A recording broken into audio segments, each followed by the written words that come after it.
C'est à Paris, sous la direction du metteur en scène de drôles de frimousse Stanley Donen, que Yul Brynner tourne son dernier film Once More with Feeling. Pour interroger cette énigme vivante, c'était un sphinx qu'il fallait. Spécialiste incontesté du sourire à 3 dimensions, notre ami Pierre Dumayet nous a fait le plaisir de déchiffrer pour nous plusieurs paragraphes de ce code secret.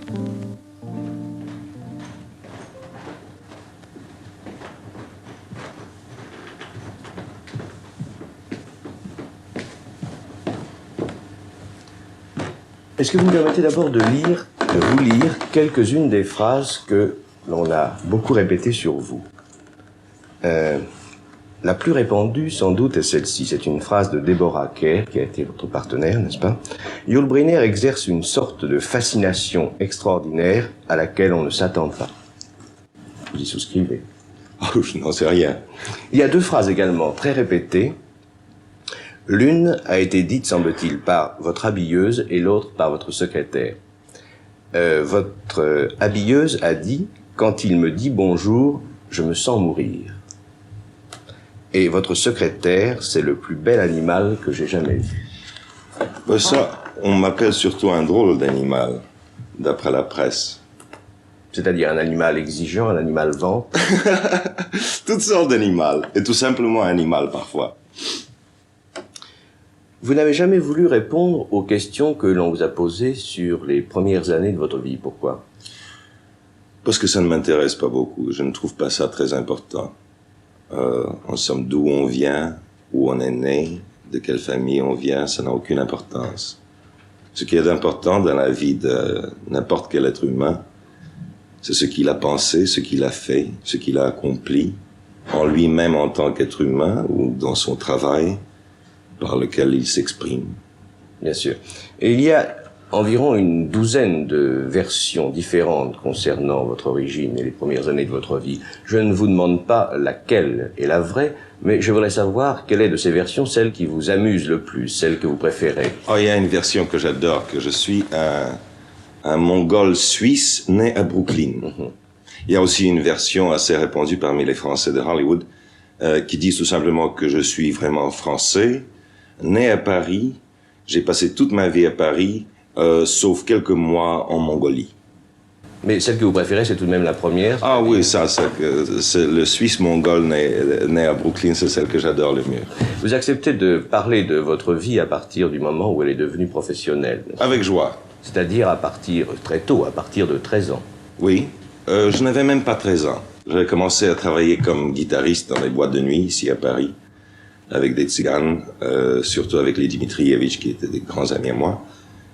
Après ça, j'ai commencé à travailler au cirque, comme acrobate. Et en même temps, j'ai commencé un apprentissage au théâtre, avec des gens merveilleux comme Georges et Ludmila Pitoyev, puis des Russes, qui étaient ici, des anciens acteurs du Théâtre d'Art de Moscou, qui étaient réfugiés ici à Paris.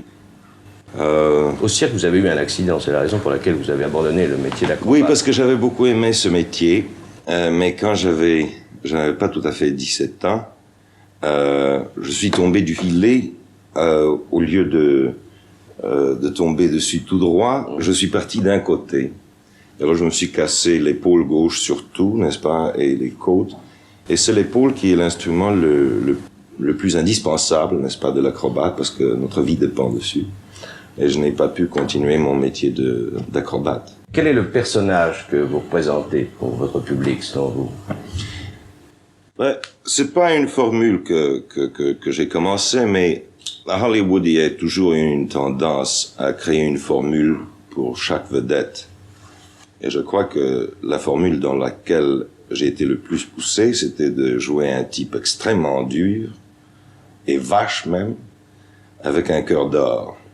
Alors ça peut devenir très ennuyeux, parce que c'est très difficile d'en sortir de ce genre de choses. On voudrait jouer quelque chose de plus intéressant, de plus amusant, de plus gentil, si vous voulez, ou de plus drôle, ou de carrément plus vache. Mais on vous offre toujours le même genre de rôle. Le personnage que vous interprétez en ce moment est semblable au précédent. Oui, celui-là est un peu plus amusant parce que c'est tout de même la première comédie que je joue depuis que j'ai joué Le Roi et moi.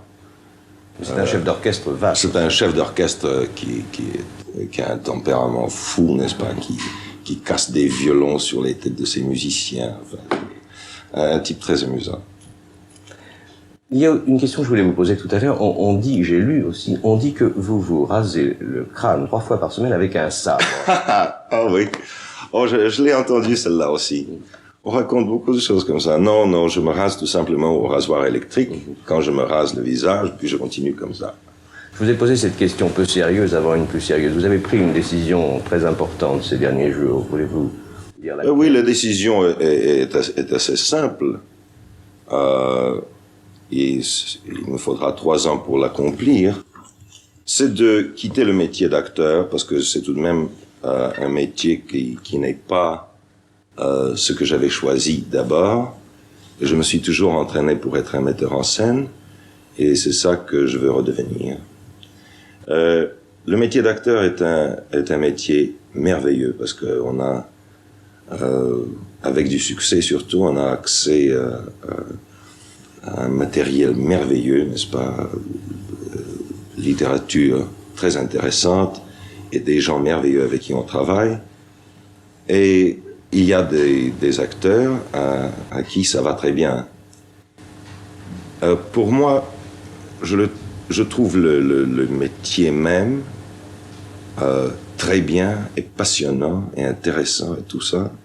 Mais c'est le résultat qui m'est insupportable. Ça ne me va pas. Quoi, votre gloire vous dérange? Oui, ça me dérange, si vous voulez. C'est pas que la gloire vraiment peut déranger, mais ça fait des choses à la vie d'un homme qui plaît à certains hommes et à d'autres ça ne plaît pas. Je n'aime pas l'attention, je n'aime pas ne pas pouvoir marcher dans les rues sans être remarqué. À ce point, on pourrait me dire, mais pourquoi tu peux te laisser pousser les cheveux et puis mettre un chapeau ou une moustache? Rien ne marche plus, on me reconnaît même avec une barbe et un chapeau et des lunettes noires, ça n'a aucune importance. On perd en somme une chose très précieuse, c'est la liberté d'un citoyen privé. Alors c'est une grande perte.